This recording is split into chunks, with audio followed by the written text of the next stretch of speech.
नाज़रीन, पीटीआई के लिए दो बुरी खबरें इन ईद की छुट्टियों में वकूअ पज़ीर हुई हैं, जिनमें से एक तो जो आईएमएफ के साथ पाकिस्तान का मुआहदा है। तहरीक-ए-इंसाफ वाहिद जमात थी जो इस मुआहदे के हवाले से मुसलसल कोशिशें कर रही थी कि ये मुआहदा जो है वो इस हुकूमत के साथ ना हो। लेकिन शहबाज शरीफ की मेरे ख़्याल में उन्होंने ख़ुद बताया कि मैंने पिछले 10 दिन में 10 राब्ते किए और 10 बार आईएमएफ के जो हुकाम हैं उनसे ख़ुद बात की और उसके बाद ये मुमकिन हुआ कि ये डील जो है इसको तय किया जा सके और पाकिस्तान के ऊपर जो डिफ़ॉल्ट के ख़तरात मंडला रहे थे उनको शहबाज शरीफ ने आलमोस्ट ख़त्म कर दिया है। क्योंकि बहुत सारे जयद किस्म के जो कारोबारी हजरात हैं, मैंने उनके व्यूज़ भी सुने हैं जिसमें वो ये कह रहे हैं कि पाकिस्तान जो है वो डिफ़ॉल्ट के ख़तरे से मुकम्मल तौर पर बाहर आ गया है।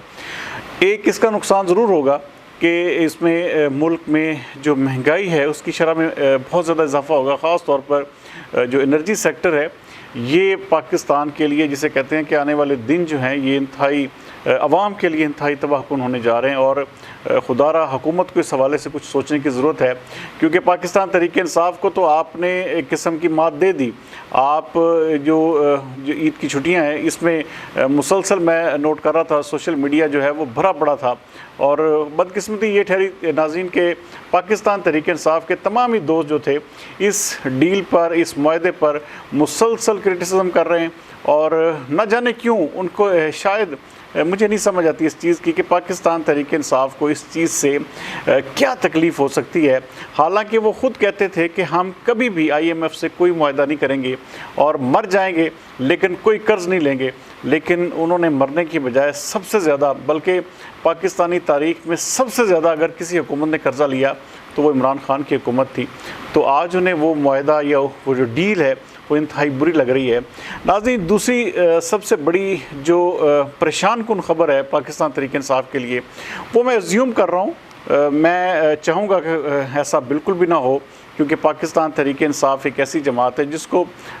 फिर भी हर सूरत में मैदान में होना चाहिए, चाहे उनकी लीडरशिप पर, चाहे उनके कारकुनान पर बड़े घिनौने इल्ज़ामात हैं। लेकिन इस जमात को बतौर जमात मौजूद ज़रूर रहना चाहिए क्योंकि इससे एक अपोजिशन का और जिसे कहते हैं कि एक तासुर बढ़ता है, जिससे मुकाबले की फ़ज़ा जो है वो बेहतर होती है। नाज़रीन, इलेक्शन कमीशन ऑफ पाकिस्तान ने 19 जुलाई तक जो दरख्वास्तें तलब की हैं वो पार्टी निशानात के हवाले से, ये बड़ी पाकिस्तान तहरीक-ए-इंसाफ के लिए मुझे लग रहा है कि ये बड़ी हॉरिबल न्यूज़ साबित होने वाली है। क्योंकि उन्होंने वाज़े तौर पर कहा है कि पार्टी लीडरशिप के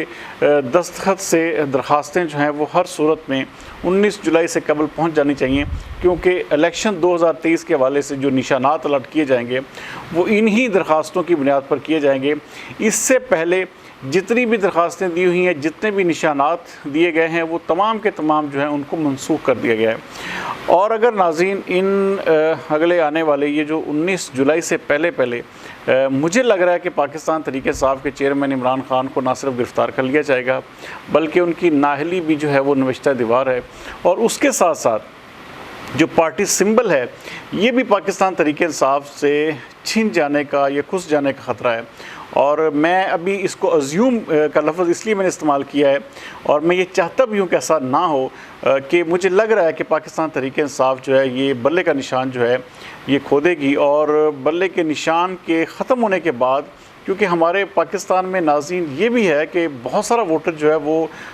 जो है वो अनपढ़ भी है और बेशतर लोग जो देहात से ताल्लुक़ रखते हैं उनको इन चीज़ों का इल्म नहीं होता कि नया निशान अगर पाकिस्तान तहरीक-ए-इंसाफ को कोई अलॉट होता है या नए निशान के साथ पाकिस्तान तहरीक-ए-इंसाफ मैदान में आती है तो उसके लिए बहुत डिफ़िकल्टी होगी कि इतने बड़े लेवल पर ऐसी कैंपेन चलाई जाए कि पाकिस्तान तहरीक-ए-इंसाफ इतनी बड़ी कैंपेन चलाए कि हर गाँव, हर नगर, करिया जो बिल्कुल अनएजुकेटेड लोग हैं उन तक भी वो निशान पहुँच जाए। अब बल्ले का निशान जो है वो एक सिंबल बन चुका है इमरान खान की भी, पाकिस्तान तहरीक-ए-इंसाफ की भी। और अगर इस निशान को ख़त्म किया जाता है तो मेरे ख़्याल में ये बड़ी जिसे कहते हैं कि ज़्यादती वाली बात होगी। क्योंकि तमाम तर पाबंदियों, तमाम तर मुश्किलात के बावजूद किसी भी पार्टी से उसका सिंबल लेना ऐसे ही है जैसे एक आप समझ लें कि उस पार्टी को एक किस्म का गहरे खाई में या गहरे गड्ढे में धक्का दे देना। तो इस तरह के काम मेरे ख्याल में जमहूरी हुकूमतों को जमहूरी अदवार में बिल्कुल भी नहीं सजते। और पाकिस्तान तहरीक-ए-इंसाफ के चेयरमैन अगर इमरान खान ने अगर इस हवाले से अगर ठोस सबूत हैं जो कि हम पिछले तकरीबन पौने 2 महीने से सुनते आ रहे हैं कि बड़े टफ किस्म के, बड़े होशरुबा किस्म के, बड़े ही नाकाबिले तरदीद किस्म के सबूत जो है वो हाथ में आ चुके हैं हुकूमत के, इस्टेब्लिशमेंट के। तो फिर इस चीज़ की समझ नहीं आ रही कि अभी तक उनको गिरफ़्तार क्यों नहीं किया जा सका। ईद से पहले ये शुनीद थी कि ईद जो है वो ईद से पहले गिरफ़्तार कर लिया जाएगा, लेकिन फिर ये ख़बर आई कि ईद की छुट्टियों की वजह से ये मामला जो है या ये जो इशू है इसको पोस्टपोन किया गया। और इमरान खान की गिरफ़्तारी का जो इशू है तो ईद उल अज़हा के बाद जो है इमरान खान को गिरफ़्तार कर लिया जाएगा। और पक्के सबूत हैं, पक्के जो एक किस्म के उनके जो गवाहान हैं, जो चश्मदीद गवाहान हैं, जो उनकी पार्टी के बड़े बड़े अहम रहनुमा हैं, कारकुनान हैं, वो सब जो है इमरान खान के ख़िलाफ़ वादा मुआफ़ा बनने जा रहे हैं। तो अब देखते हैं अगले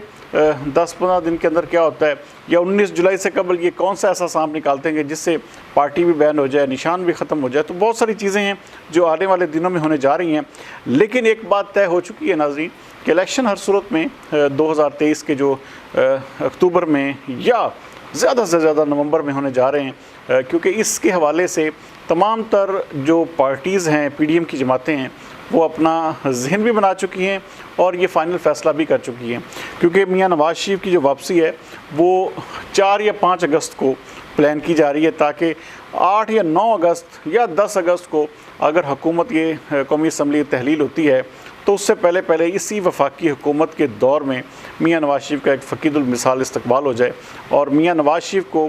एक किस्म का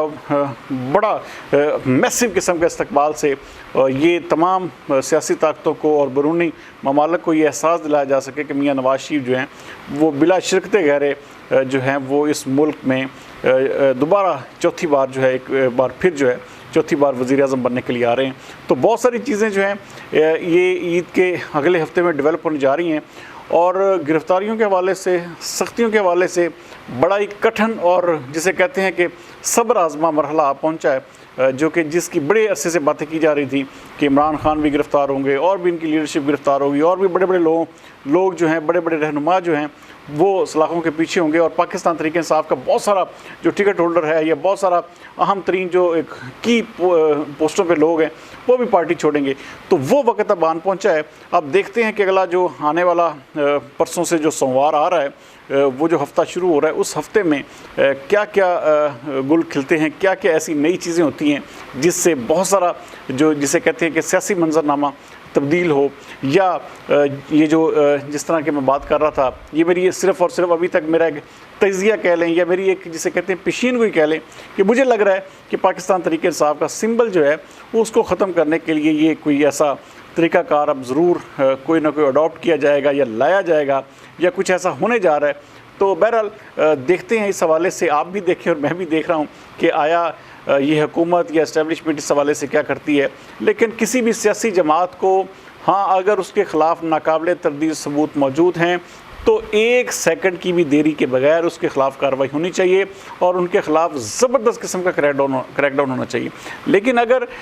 ये सब एक फ़र्ज़ी बातें हैं या सब एक फ़जूल किस्म की अपना लॉजिक्स हैं, तो फिर मेरे ख़्याल में ऐसी चीज़ें करने से पार्टी को, पार्टी के बयानिए को, पार्टी के वोट बैंक को एक किस्म को ज़्यादा हवा मिलती है, वो ज़्यादा उसकी तादाद में, लोगों की तादाद में, हमायत में इजाफ़ा ही होता है। तो बहरहाल ऐसी तमाम चीज़ों से बचते हुए ये ज़रूर देखना चाहिए कि हमारा मुल्क का मुस्तकबिल किस चीज़ से जुड़ा है। ये मैं समझता हूँ, मैं इस चीज़ को बिल्कुल मेरे ख़्याल में 100% मुत्तफ़िक़ हूँ कि ये जो डील थी ये बहुत ज़रूरी थी। चाहे जाए कि इससे महंगाई में इजाफा होगा, चाहे जाए कि इससे बहुत सारे मामलात जो हैं वो आम आदमी के लिए इंतहाई मुश्किल साबित होने जा रहे हैं। लेकिन अगर ये डील ना होती तो बाहर के ममालिक से पैसा नहीं आ सकता था।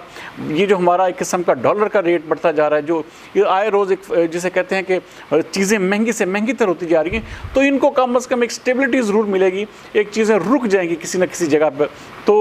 बहरहाल अब भी बेहतर तरीके से, बेहतर जिसे कहते हैं कि चीज़ों से इनको डील किया जा सकता है। बेहतर जो हिकमत अमली इख्तियार करके पाकिस्तान का जो एक किस्म का जो आम आदमी है उसकी ज़िंदगी को बेहतर बनाने के लिए इस हकदार को और उनकी टीम को लाजमी तौर पर जो है वो कुछ ना कुछ करना चाहिए, क्योंकि बहुत सारे लोग जो हैं इस वक्त इंतहाई ज़्यादा परेशान हैं। और ये हुकूमत अगर कोई भी कुछ भी डिलीवर ना कर सकी तो आने वाले इलेक्शन जो हैं अगर वो ट्रांसपेरेंट होते हैं तो फिर पाकिस्तान मुस्लिम लीग नून और ये PDM की जमातों को अवाम जो है वो किसी भी सूरत में माफ़ नहीं करेगी और आने वाले इलेक्शन में इसका रिज़ल्ट भी दिखाएगी। कल तक के लिए सरदार अमीन जतोई को दीजिए इजाज़त। पाकिस्तान जिंदाबाद।